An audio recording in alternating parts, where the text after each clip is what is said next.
Mr. President, distinguished Council members, the renewal of UNIFIL's mandate this year by this Council is not an ordinary renewal. It is taking place under extraordinary circumstances after the watershed event of October 7th. On October 8th last year, Hezbollah launched an unprovoked attack against Israel across the Blue Line in a flagrant breach of Resolution 1701 and in the service of the Ayatollah's regime in Tehran. Since then, over 8,000 rockets have been launched from Lebanon to Israel.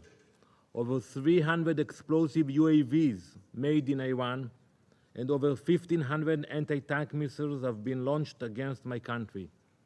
Over 60,000 Israelis living in the north of Israel have had to leave their homes.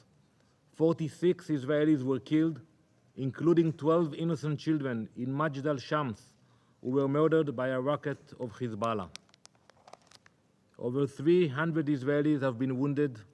Communities are targeted daily. 180 million square meters of forests and woods were burned.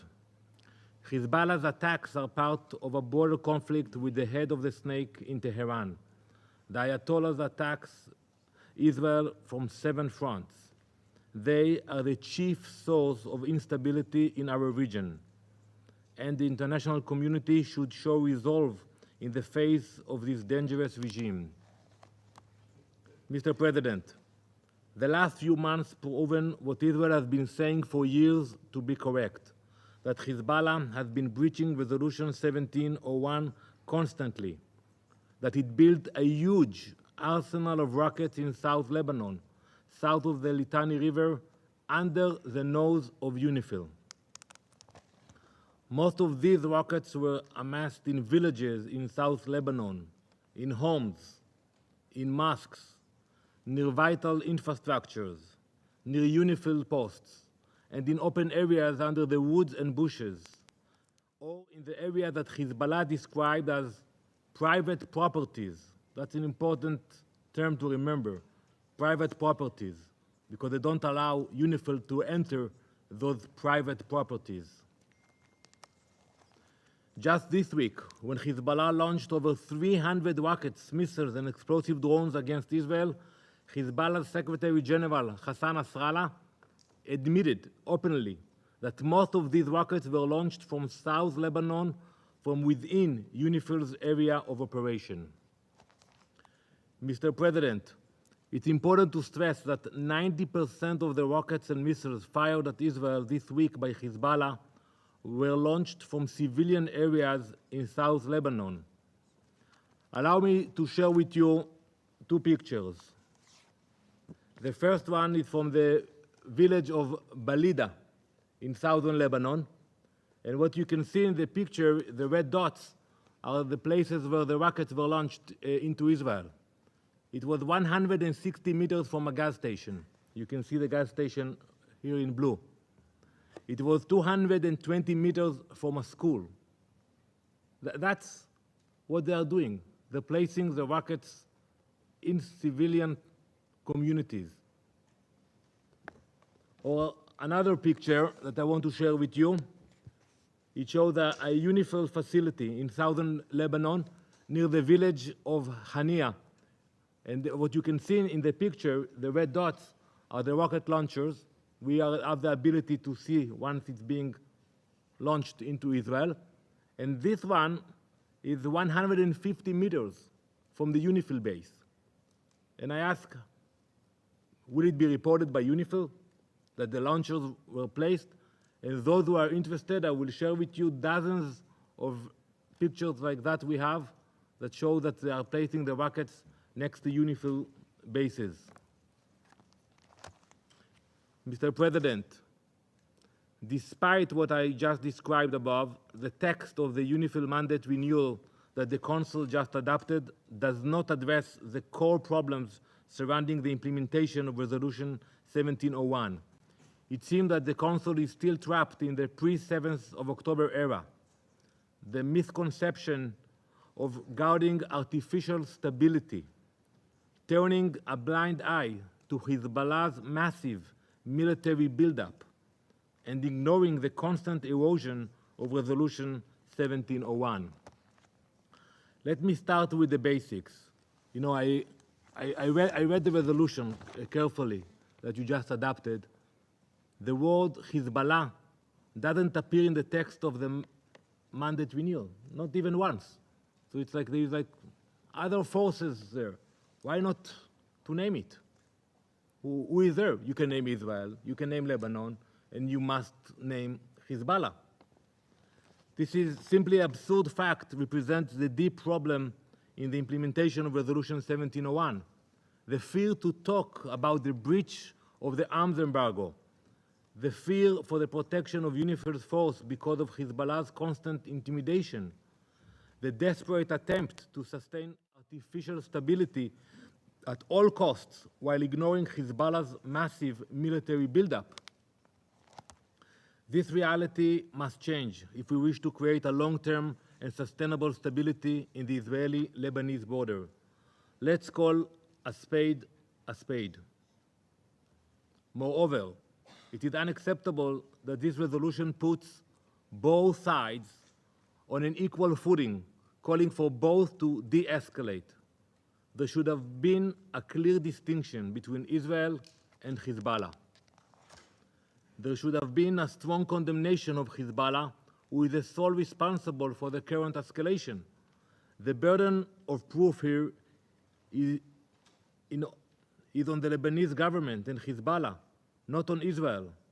In addition, the text doesn't devote appropriate attention to the core problems of Resolution 1701. First, it does not address the breaches of the arms embargo on a daily basis by Iran and Hezbollah. Hezbollah is transferring weapons to Lebanon through land, sea, and air, including through the Beirut airport. Yet, there is not one word about it in this text.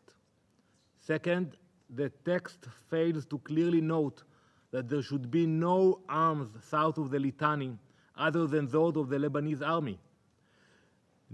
Neither the Radwan force nor anything from Hezbollah's arsenal should be present south of the Litani River. Hezbollah must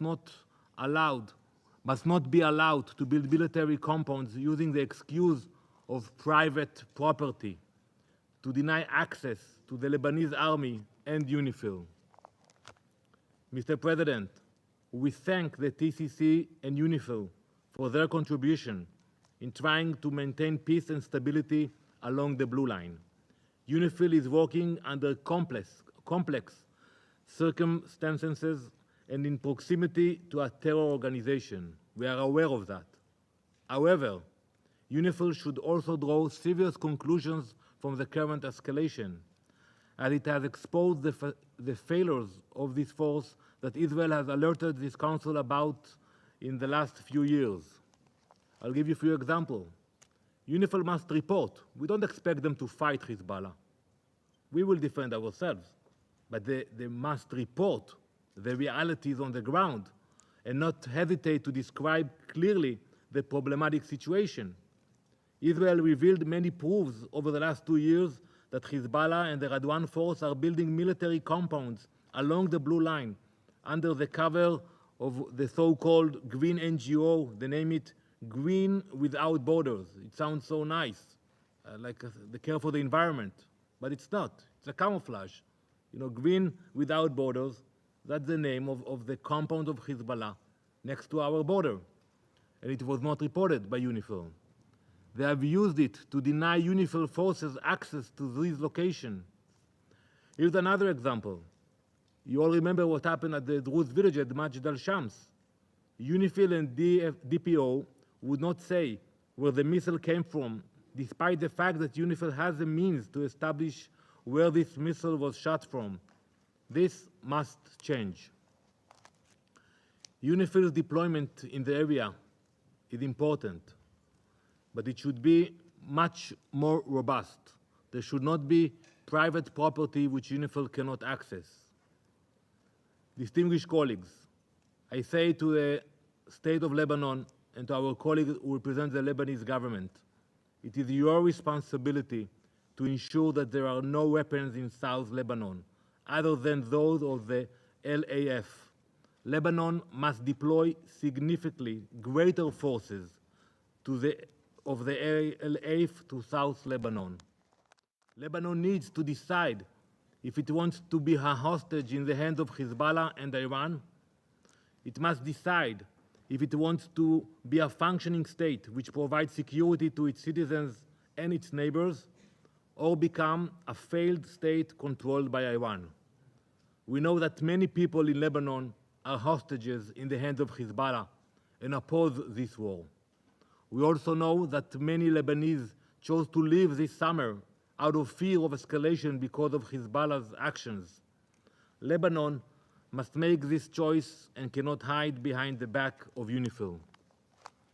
Mr. President, Israel is determined to return its civilians to their homes in the north and have a stable border with Lebanon. We do prefer the diplomatic solution, and we thank all those who worked tirelessly to bring about such a solution, especially the United States. But let me be clear, time is running out. Israel will not tolerate such a reality for much longer. If diplomacy fails, we will use all the necessary means to restore calm and stability to the north of Israel. As we have shown recently, we have the capabilities and we will not hesitate to use them if diplomacy doesn't work. We demand immediate change. A unified international community against the Ayatollah's regime will be an important deterrent to its dangerous behavior.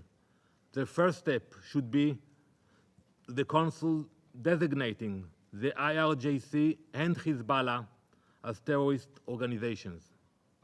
Thank you, Mr. President.